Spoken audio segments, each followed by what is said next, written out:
اخواني اخواتي، كيف درتو؟ لاباس عليكم؟ كنتمنى تكونوا بالف خير وانتم كتشاهدوا الفيديو ديال اليوم. انا عارفه راسي غبرت عليكم شحال هذا ما حطيت شي فيديو لظروف خاصه. ان شاء الله من هنا لقدام غادي يكون جديد، ومرحبا بكم عندي في القناه ومرحبا بيا عندكم مجددا.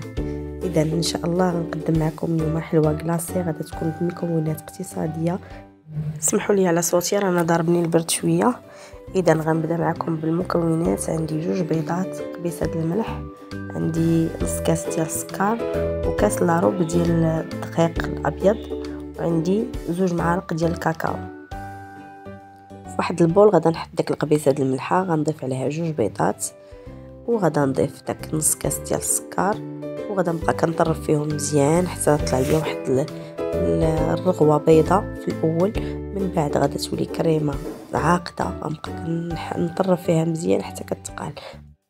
من بعد ما تقال لي داك البيض، الخليط ديال البيض مع السكر، كنضيف الكاكاو بالتدريج. الكاكاو كيجي من موراه دقيق، غير بشويه بشويه كنضيفو على 3 دفعات كما غتلاحظوا معايا، وكنبقى كنحرك من الفوق لتحت. كنحاول نهز ديك سباتول من الفوق لتحت باش ما كطيحش ليا داك الكريم. صافي ملي كيتجانس ليا الخليط ديالي كامل، ما كنحس بيه ما بقاوش فيه دوك الكويويرات، كنبقى كنحرك مزيان. كيف ما قلت لكم ما نخليش داك الكريمه كطيح، كتولي على هذا الشكل ثقيله شويه. كنجيب شي لاطه اللي غندخلها الفرن، بطبيعه الحال غنغلفها بورق الزبده باش ما تحرقش ليا، حيت الجينواز دائما كتلصق. غنحطها في الفران تقريبا ما غنفوتش لها واحد 10 دقائق. غادي يكون مسخن من قبل على درجه 100 درجه، ما تسخنوش الفران بزاف باش هكا كتنفخ وكتطلع عليكم كتجي مزيانه. صافي كنخليها 10 دقائق ديال الطياب. بالنسبه للطبقه الثانيه اللي غادا تكون فوق الكيك فوق الجينواز مباشره، غندير واحد الطبقه مقرمشه، غندير فيها معلقه كبيره ديال الزبده مع نص كاس ديال السكر، وغادا ندير تقريبا واحد 100 غرام ديال اللوز، تقريبا قياس ديال الكاس. نذوب داك الزبده مع السكر مزيان في واحد المقيله فوق النار، ونخلي داك الزبده ملي تبدا كتذوب نلوح عليها اللوز ونبقى كنحرك فيه هكا حتى كنحس به تحمر، بدا كيطيب. في الاول غادا دير لكم واحد الرغوه، من بعد غادا تفوت هذيك الرغوه تمشي بحالها، وغادي يبقى داك الزبده وسميتو يبقاو بحال الكريمه كيف ما كتشوفوا هكا، هما تيتقالوا. من بعد غنحيدهم من فوق البوطه، نحاول ما نخليهمش بزاف باش ما يتحرقوش ليا داك اللوز يتحرق.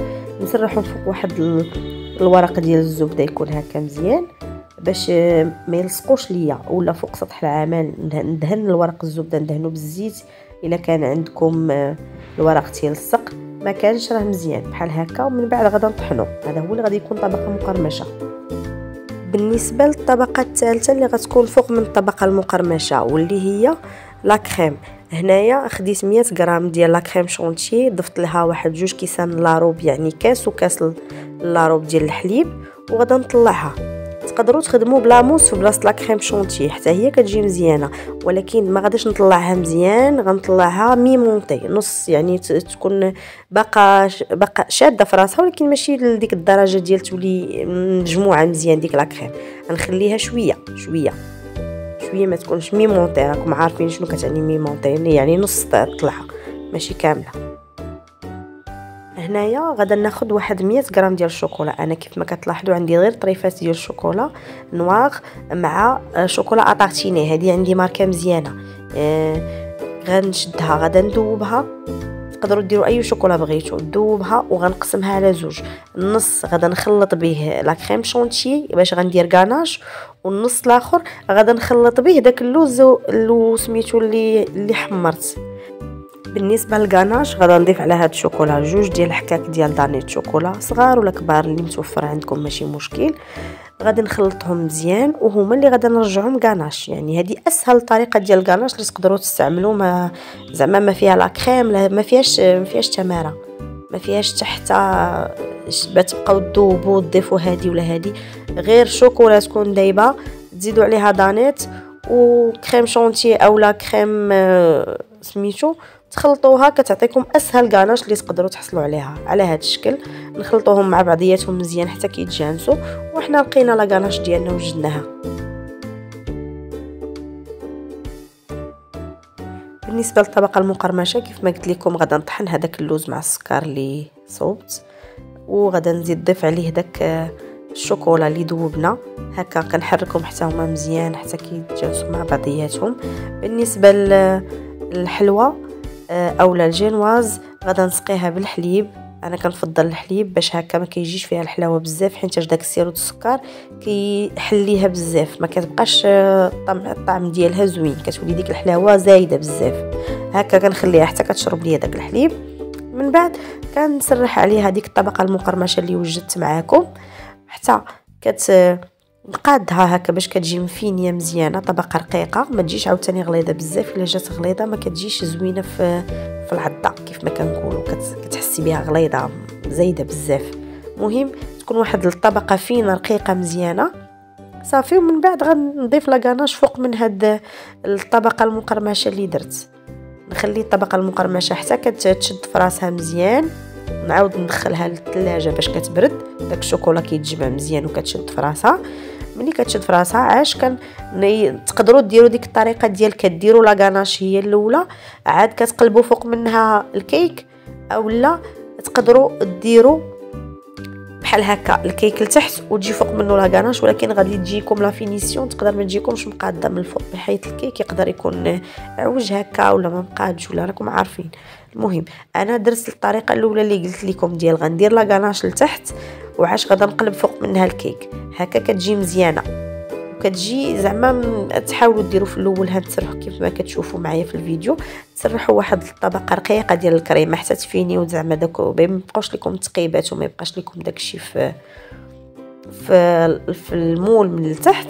عاد غادا نضيف الباقي ديال الكريمه. ملي غادا نضيف الباقي ديال الكريمه من بعد غنحط فوق منه داك الطبقه ديال البسكوي اللي صايبنا صافي، وكندخلها للثلاجه كتبات ليله كامله، خاصها حتى تشد في راسها مزيان صافي. وعاد من بعد غادي نصيبوا ليها الكلاصاج. وغادا نحتاج في المكونات عندي نص كاس ديال السكر، عندي 4 كاس ديال الزيت، معلقه كبيره ديال الزبده، من الاحسن تكون زبده حيوانيه، عندي نص كاس ديال الحليب، معلقه كبيره ديال الجيلاتين بودر، وعندي 2 معالق ديال الكاكاو ومعلقه كبيره ديال المايزينا. غادا ناخذ هذاك نص كاس اللي عندي ديال الماء، غادا نحاول نذوب فيه داك الجيلاتين حتى كتطلق ياكو، ومن بعد غادا نخليها حتى كنطفي البوطه. عاد غادا نضيف هذيك الجيلاتين. في الاول غادا نضيف الحليب ونزيد عليه الكاكاو والمايزينا والسنيده، غادا نحركهم مزيان على البارد حتى كيذوب ليا داك سميتو الكاكاو، كيتجانس ليا مع ديك المايزينا وسميتو راك عارفين باش ما يتكتلش ليا داك المايزينا. خاصني نذوبهم على البارد.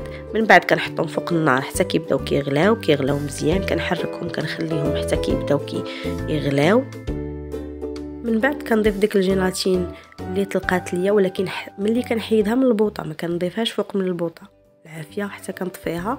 عاد كنضيف الجيلاتين وكنحركها مزيان حتى كتذوب ليا، نحاول ندوبها مزيان لحد داك الشكولا سخون، وكنضيف ليها داك المعلقه الكبيره ديال الزبده. كنبقى كنحرك مزيان حتى كيتجانس ليا داكشي مزيان وكيذوب. وفي الاخير غادا نصفي داك الخليط باش ما يبقوش عندي دوك التكتلات، ولا الا بقات ليا شي شويه ديال الجيلاتين ما دايباش ولا شي حاجه كتحيد كلشي كنصفيه.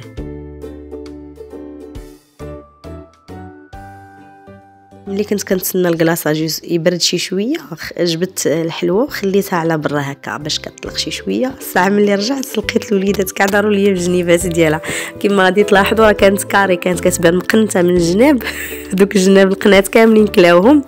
في التالي ما بغيتش نبقى كنخسر فيها هكا بزاف، نقص منها راكم عارفين الا بقيت كندور فيها نقص منها ما غاديش يبقى فيها بزاف. انا حاولت غير نقوصهم داك الجناب شي شويه ونخليها كيف ما هي باش ما نضيعهاش. وكما لاحظتوا شوفوا معايا الكلاصاج كيفاش كيبان لامع والشكل ديالو شحال زوين، وراه كيجي ناجح من اول تجربه غادي تجربوه غادي يخدم معكم وغادي يصلح لكم وغتوليو معتمدينه في الحلويات ديالكم. انا متاكده عرفتوا واحد الكلاصاج كيجي زوين هكا، وحتى في المذاق كيجي لذيذ، سورتو الا درتو الشوكولا تكون من نوعيه جيده كانت زوينه. انا كيف ما قلت لكم هذا سميتو باش خدمت عندي نوعيه زوينه ديال داك الشوكولا اطارتيني، المهم خرجت لي واحد المذاق اللي زوين. نتوما حاولوا يكون عندكم الشوكولا يكون مزيان. وكيف ما كتلاحظوا كنحط فوق شي حاجه عاليه وباش كنخلي طبسيل عاوتاني لتحت باش الا طاح داك الكلاصاج نعاود نهز نكمل.